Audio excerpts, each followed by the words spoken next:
Story: The Hot Tub Revenge. The water hummed with laughter. Not mine, not anyone I'd welcomed.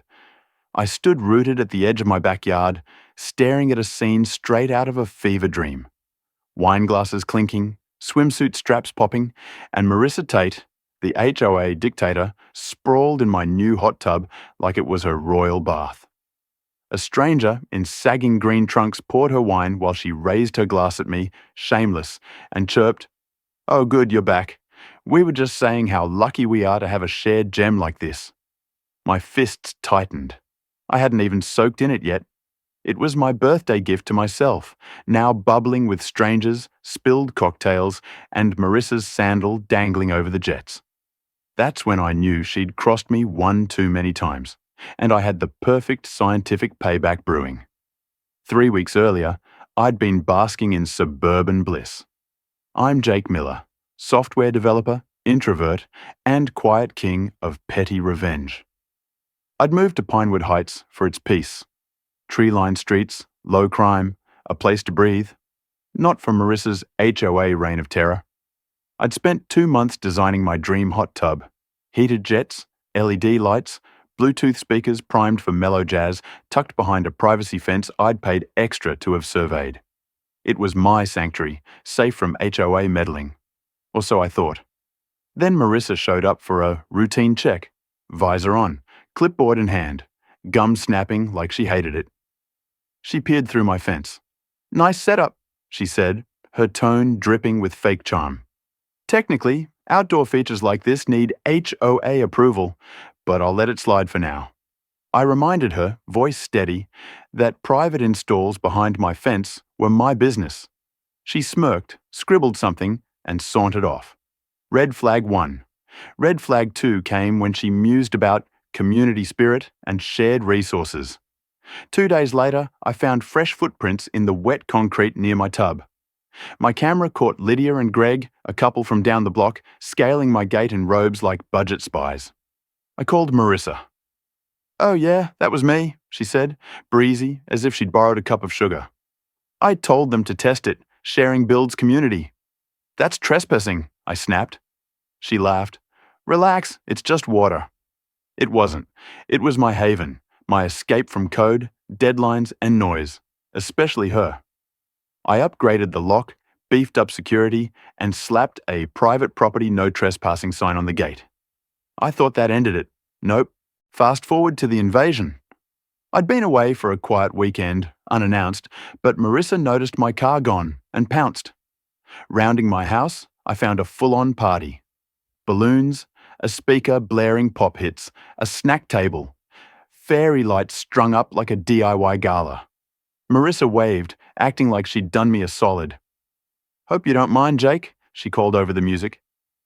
The board agreed this should be communal. We brought cups. I didn't reply. I walked inside, shut the door, hands trembling. Not with rage, but glee. I'd always had a mischievous streak, and my college buddy Nate, now at a dye lab, had just the trick. A water-reactive compound, safe, invisible, and, when heated past 98 degrees Fahrenheit, a vivid, stubborn orange. "Hey Nate," I said, dialing him, grin spreading. "How fast can you ship me something fun? And maybe a little orange?"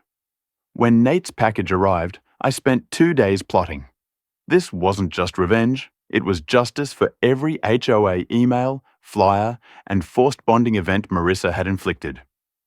The plain box held a vial labeled "for testing," legal, hilarious, odorless, colorless, in cool water. It bloomed into blazing orange at hot tub temps, staining skin for days. I tested it like a lab rat. Clear water in a bucket turned volcanic orange with heat, an old rag emerging like a traffic cone. Perfect.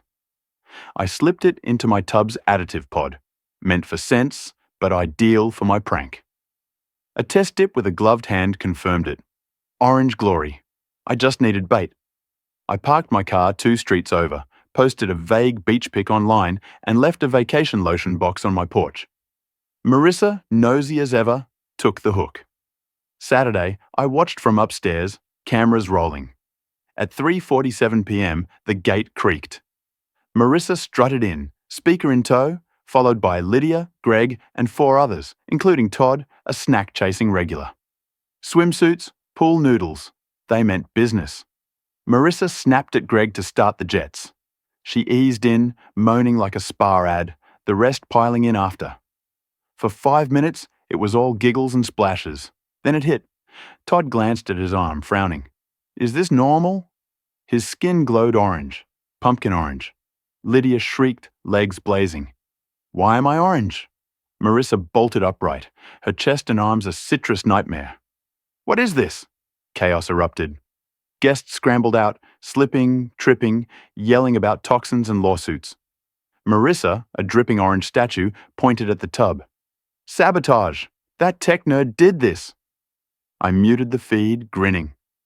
They flailed like neon flamingos, clutching stained towels, phones out. Pure pandemonium, all recorded.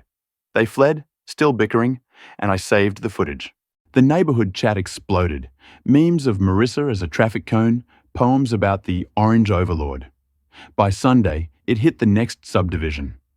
Texts poured in, some offering dinner for the tail. Marissa fought back Monday, filing an HOA complaint for chemical assault and demanding a meeting. I wasn't fazed. I had proof. At the meeting, she showed up, faintly orange despite scrubbing, in a sweater to hide it. She ranted, calling me a menace. I handed out my survey, permits, and the unedited video. The board watched in silence. Marissa's trespass, the party, the orange meltdown. Evan, a quiet board member, asked, Wait, you broke in? She stumbled over community trust, but no one bought it. Her complaint tanked. Next day, she posted a melodramatic Facebook screed, Toxicity in Pinewood, accusing me of poisoning morale. Comments shredded her. Marge, an older resident, quipped, So we raid fridges next? Dibs on yours, Marissa. She filed a health department claim. Biohazard in a water feature. And Inspector Paul arrived Wednesday, puzzled. I showed him the tub, explained the safe die, handed over Nate's safety docs. He laughed.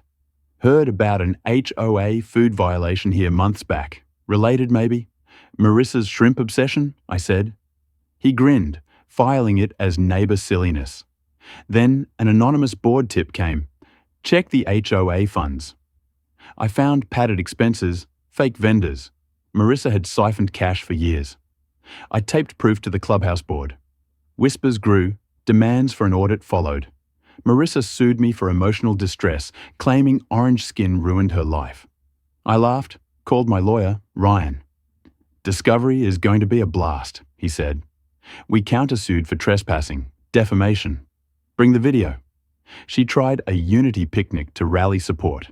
Food, bounce house, raffle. My friend Tina, a county inspector, crashed it. No permits, unsafe setup. It flopped, guests bailed. An audit confirmed her theft, thousands gone. The news ran Pinewood's HOA hustle, her reign exposed. At court, her sob story floundered against my footage, docs and Tina's affidavit. The judge ruled for me, damages awarded. Marissa slunk out, defeated. She vanished. House dark, then sold. The HOA, led by Victor, a no-nonsense vet, vowed no more overreach. My tub stayed orange-free, a quiet legend. At a barbecue, someone asked if Marissa turned fully orange. Just waist up, I said, raising a glass. Peace returned, mine, untainted.